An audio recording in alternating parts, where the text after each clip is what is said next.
Have you noticed that people from all walks of life, even atheists and non-believers, invoke God's name in critical matters? In today's video, we will uncover why and also discuss the rights of parents and relatives. Let's begin. Session 539, Chapter 4, Verse 1, a continuation. People, be mindful of your Lord, who created you from a single soul, and from it created its mate, and from the pair of them spread numerous men and women far and wide. Be mindful of God, in whose name you make the requests of one another. Beware of severing the ties of kinship. God is watchful over you. Chapter 4, Verse 1. This verse starts with the phrase, people, be mindful of your Lord, followed by the evidence God presented that He is the capable deity who created you and your spouse from non-existence, sustained you, and put the entire universe at your service. He gave you the earth as a place to explore and seek your provision. These blessings clearly show that He is the providing and capable Lord. Thus, you should follow His guidance and seek Him alone in worship. Where can we find God's teachings? How do we know what to do and what to avoid? It is all in the noble Quran. As your creator and the creator of the universe, the Almighty commands, be mindful of God, in whose name you make requests of one another. Look at how God uses the words of the ungrateful disbelievers against them.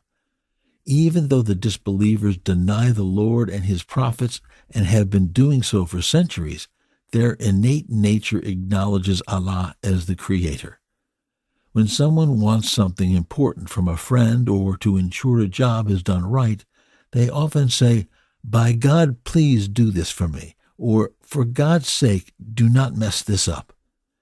Exalting the Lord is a natural instinct within all humans, and people from all walks of life often invoke His name in crucial matters because it is a shared fundamental value we all recognize as grand and significant.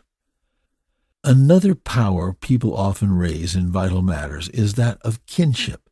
For example, you may say, I'm asking you as a family member, please do this for me. Or, before you do this, think of how it will affect your brothers and sisters. Here again, people recognize the value and importance of family and our responsibility towards our parents, kids, siblings, and relatives. Since you and I are from the same womb, we have rights and responsibilities towards one another. So sometimes people ask through Allah, the Creator, and sometimes through kinship, as the womb is the direct cause of existence. God says in the 36th verse of Surah an-nisa, and worship God and do not associate anything as a partner with Him, and do good to your parents in the best way possible, and to the relatives. Take note that right after emphasizing God's paramount right of monotheism, the verse directs you to treat your parents well. Why? Because your mom and dad are the immediate, visible reason for your existence. Allah reminds you of Himself, the creator of both of you and your parents, but He also wants you to acknowledge all the blessings and care your parent gave you. They also have a right to be treated with respect and cared for in their old age. The verse emphasizes all these rights by saying, God is watchful over you.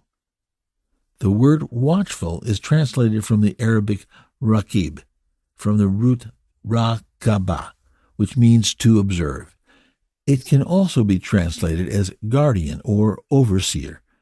A markab is a high place or watchtower where a lookout sits to monitor and guard an important area. In your daily life, you see many things without truly observing or paying attention, but Allah is always the keen observer over us. He says, your Lord is ever on the watch. Chapter 89, verse 14. Your loving parents also kept a watchful eye over you as an infant, baby, and then a child. Children receive more love and care from their parents when they are younger. This is Allah's fair distribution of compassion as He compensates the younger child, who is weak by nature, with extra care and affection from the parents. In contrast, older teens who are more capable of caring for themselves receive less. We find the perfect example in the story of the prophet Yusuf, peace be upon him. His brothers complained. The brothers said, "Although we are many, Joseph and his brother are dearer to our father than we are. Our father is clearly in the wrong." Chapter 12, verse 8. The young men refuted their complaint with their own words. They were a band of brothers filled with youth and strength, while Joseph and his brother were much younger. Who is more deserving of the father's care and attention, the many and powerful, or the few and weak? Clearly, the father's heart was in the right place because compassion towards the young is rooted in human nature. A Bedouin woman who had more than 10 children was asked, "Which of your children do you love most?" She replied, "The young one until he grows up, the absent one until he returns, and the sick one until he recovers." How about a child who lost all the incredible compassion and protection of a parent? In the next verse, Allah will turn our attention to the rights of the orphans. Be sure to subscribe and hit the bell icon so you don't miss any part of this magnificent surah. You can help us spread the knowledge by sharing Quran Garden with your family and friends. يا أيها الناس اتقوا ربكم الذي خلقكم من نفس واحدة وخلق منها زوجها وبث منهما رجالا كثيرا ونساء واتقوا الله الذي تساءلون به والأرحام إن الله كان عليكم رقيبا.